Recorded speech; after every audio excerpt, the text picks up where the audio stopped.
Hi everybody, welcome back. Well, as of the making of this particular video, the new year is almost upon us. And I can certainly say that the year 2020 has made me question the existence of gravity. Does gravity really exist in 2020, or did the world just suck so much that we didn't need it?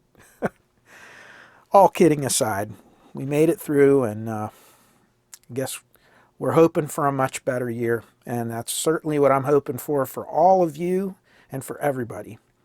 So let's get on with it. Let's start it with some good news, and that is our antenna came in.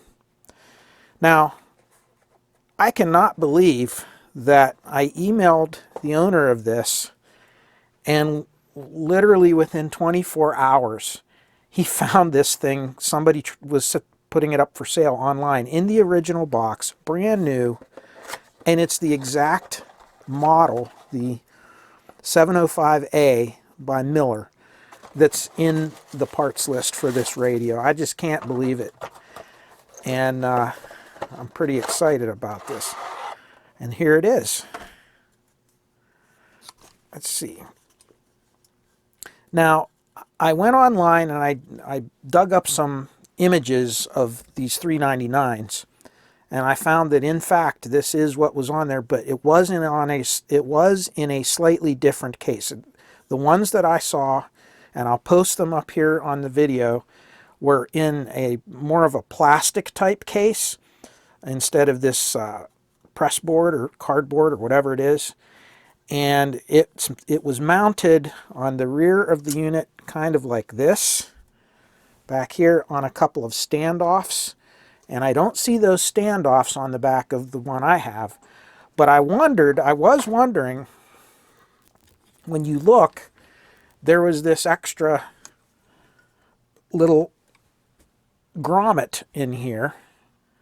And perhaps that was where some of the wires went. I don't know. But of course, I also saw in the pictures that there was some 300 ohm twin lead wire that came off of this and just was connected on the terminals in the back. So I'm not really sure about all this, but we're going to come up with something similar to what they had, hopefully. This does have a tapped coil, but we're only going to use the main coil on it. That's all that's required in this, and we'll look on the schematic later. Good news is, I think once we get that in there, our AM is going to really go up in sensitivity, because then it will be resonant in the RF part of the circuit, and we should be able to get the antenna trimming and so forth adjusted. It's unadjustable right now, and it should bring our sensitivity way, way up. So that's the first thing we're going to do in this video. The next thing I want to do in this video is I would very much like to do another of the Simulcast binaural broadcasts, AM on one side, FM on the other for stereo.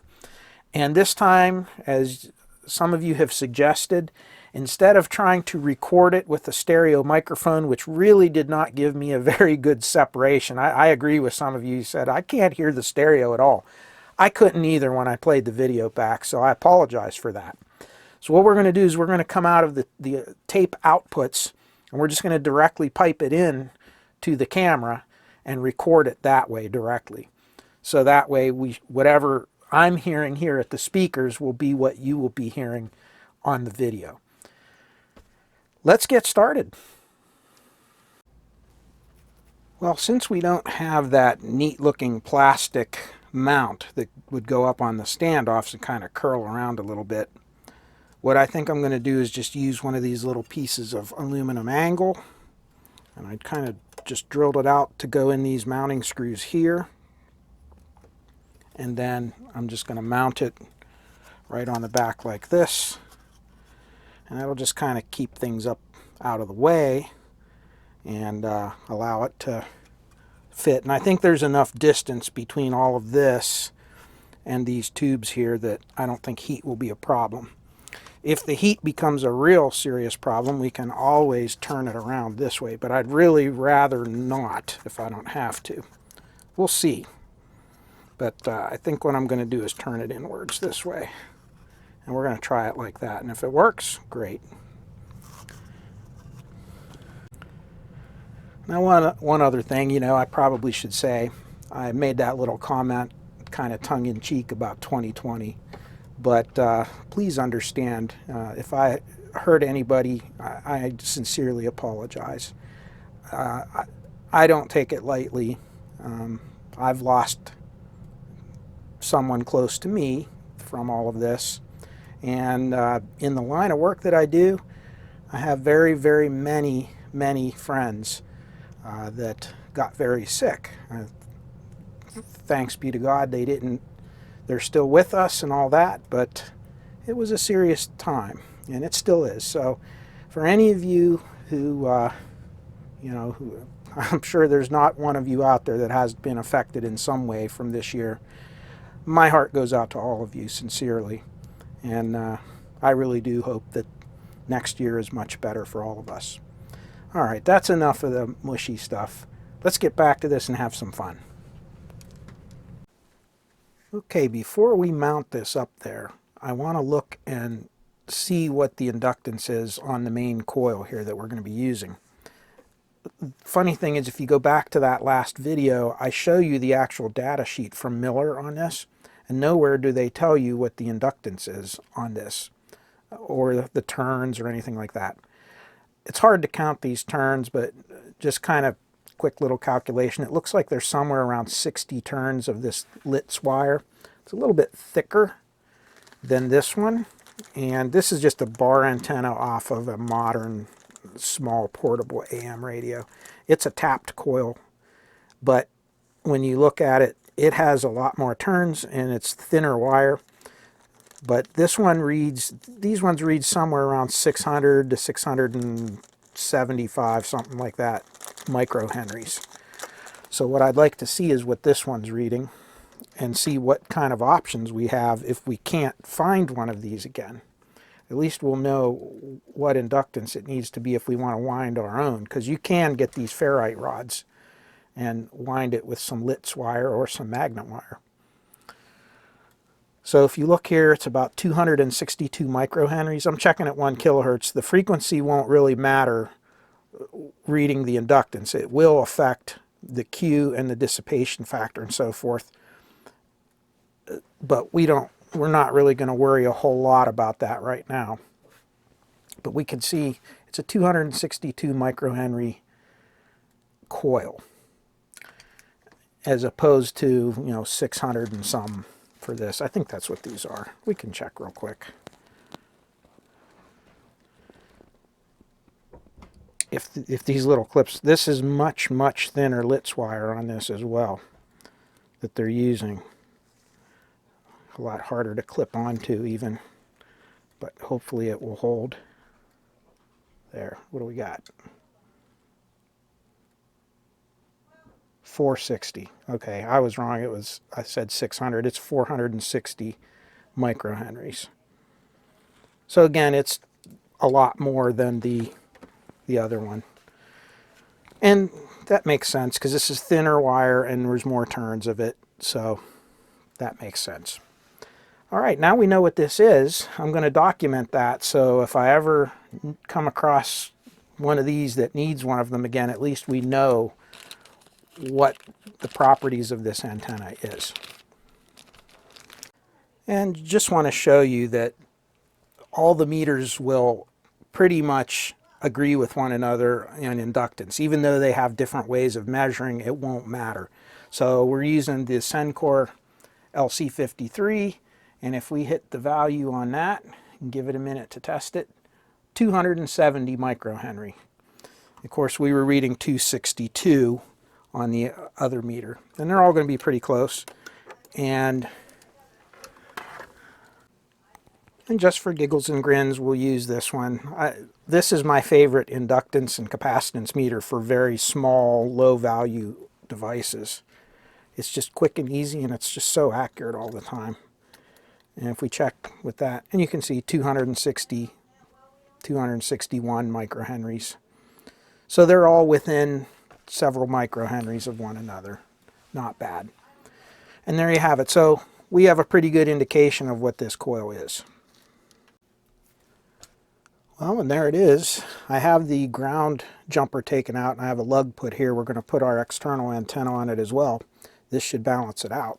Let's see what happens to our sensitivity. Let's see what a difference that antenna makes. Now, one thing I've found is that this faceplate on these is very, very thin aluminum, and it's very flexible, as you can see on both sides. And if it flexes forward even the tiniest little bit, the screws in there for the gearing, you know, for the tuning, will actually hit, and it will bind a little bit. So that I might have to address that. I'm not sure. But anyway, let's see how this thing works. Change the last minute diaper or the baby before you go to church. So sometimes things that she does really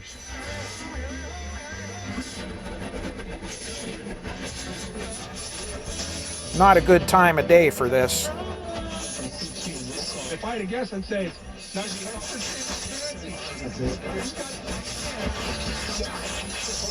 Understanding is as long as you're there before the. Because and pick another quarterback.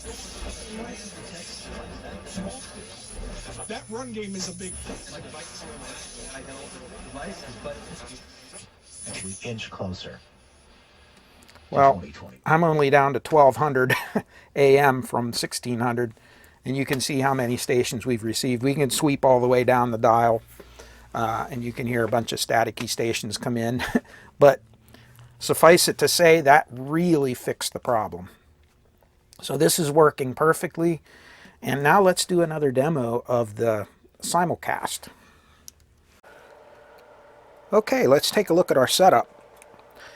I'm just going to use my little loop and just couple it to the antenna. It's easier to do it that way, and it also will help with some of the background noise on the bench. You're going to have a little bit of noise no matter what on this bench, especially when the camera is present. This camera really emits a lot of emissions that interfere with radio, so you're going to pick some of that up.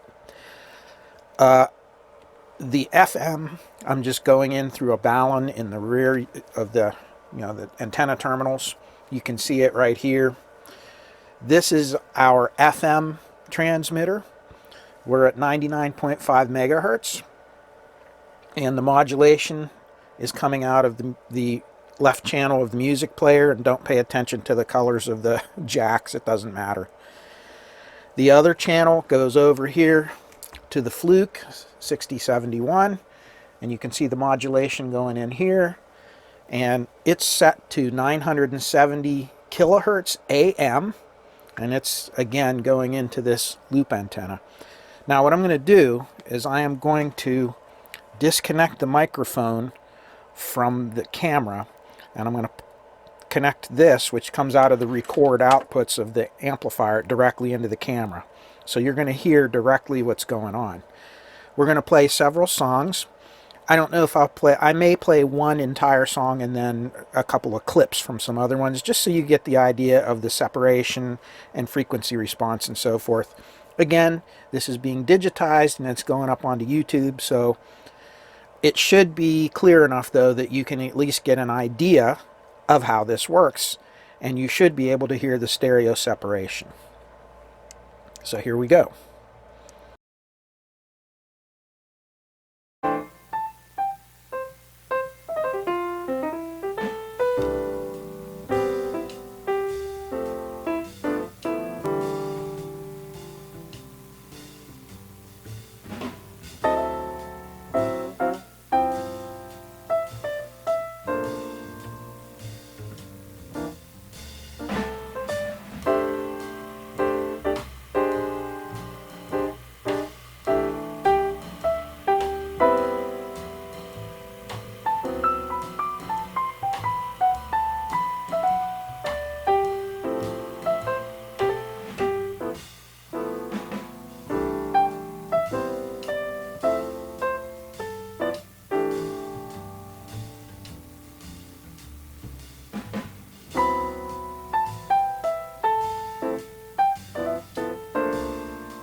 All right, what did you all think about that?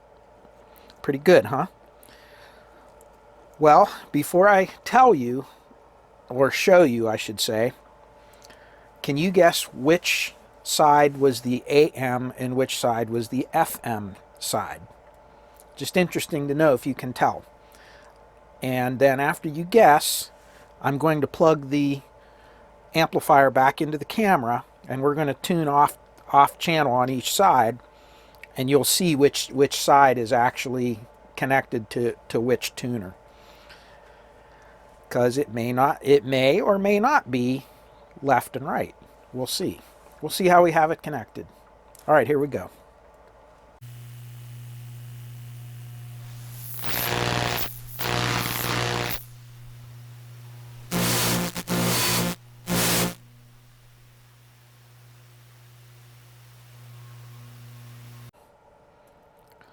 All right, what did you think? Did you choose the right channel to be AM and the right channel to be, and the correct channel to be FM, I should say, correct?